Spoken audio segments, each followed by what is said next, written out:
Blow, blow, blow till I hear that breath of thy spirit flowing in me. Hello, welcome to Spirit of Life. I'm Dave McLauchlan, and my guests this week are Vince Stefano and Prue Neiberding from Youthful Life, a pro-life group that's specifically focused on young people. Welcome to the program. Thank you for having us, David.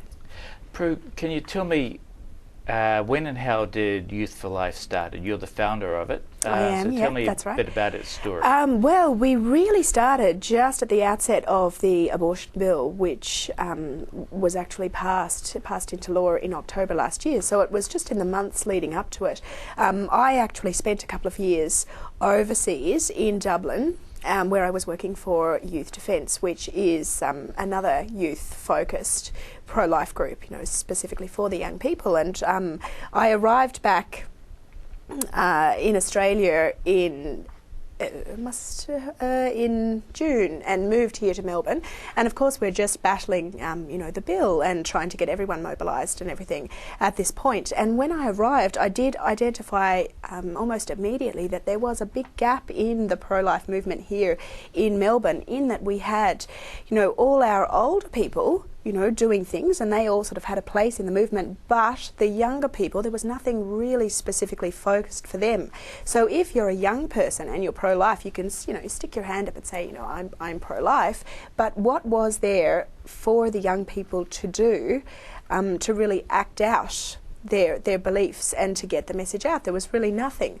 So that's sort of how Youthful Life began, just because we really needed to get the young people involved in the battle to try and defeat the bill, and also to give them something whereby they could really get active that way and live out what they believed and help them. Do you think young people take a different approach than older people do? And what sort of things do you do as Youthful Life, specifically targeted for the young people? For the youth. Well, I think that youth, for a start, we can get away with a lot more, And Youthful Life is really their main focus, while we also, have a focus on education as well. But our main focus is really street activism.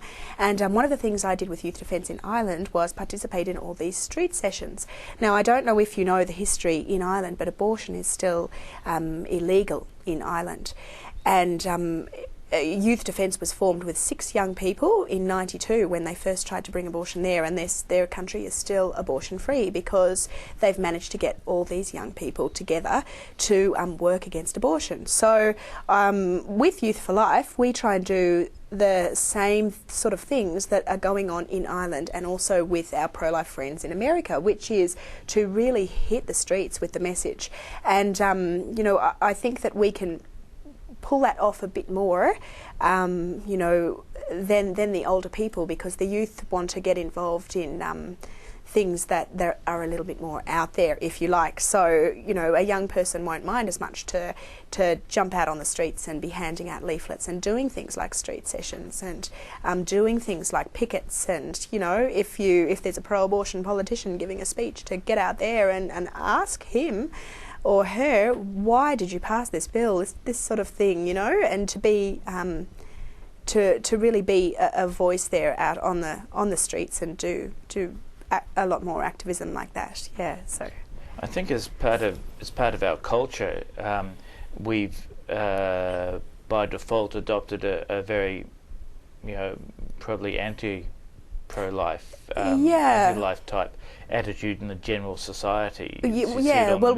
And stuff like that. It's a fairly, accepted thing that abortion's legal. But and you said they don't have that there in an Ireland.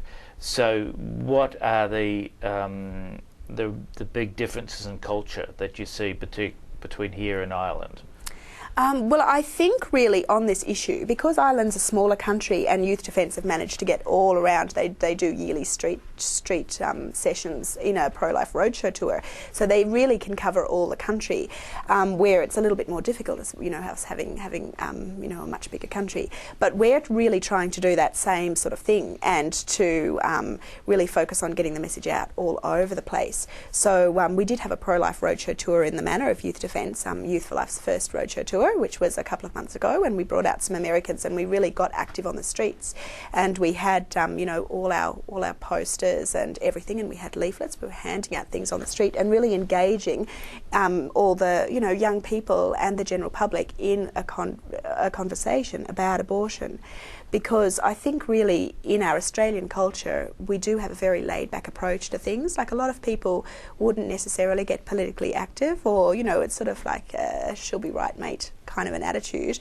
And a lot of people feel that there really is, you know, if you know, this bill's passed or they want to bring this in, what can I do as just one person? So with Youth for Life we've have this organisation that says, even though you're one person, there is so much you can do to save the life of a child and protect their mothers in, you know, from abortion. And, you know, we try and give our youth activities whereby they can really make a difference, and they can try and change the culture of death that we have in Australia, and really encourage other young people to get active. Yeah. Vince, how did you get involved in Youth for Life? Okay, well, last year, following the introduction of the bill into our state parliament, I was attending a few events and demonstrations from the pro-life side, and I was looking generally for young people. I myself was thinking maybe to get a group of young people together, and that is when I met Prue, and she already had this grand plan, which is Youth for Life, and so it didn't take very long before I jumped onto the Youth for Life bandwagon. What is there about Youth for Life's approach that appeals to you as a young person? Young people, street active, vocal, voicing their opinion on a social political issue.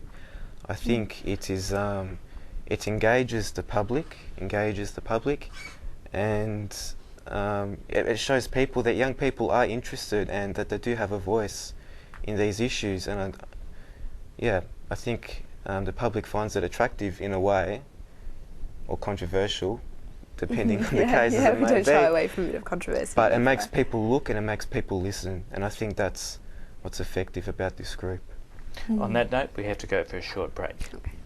You're watching Spirit of Life. Join us again after the break.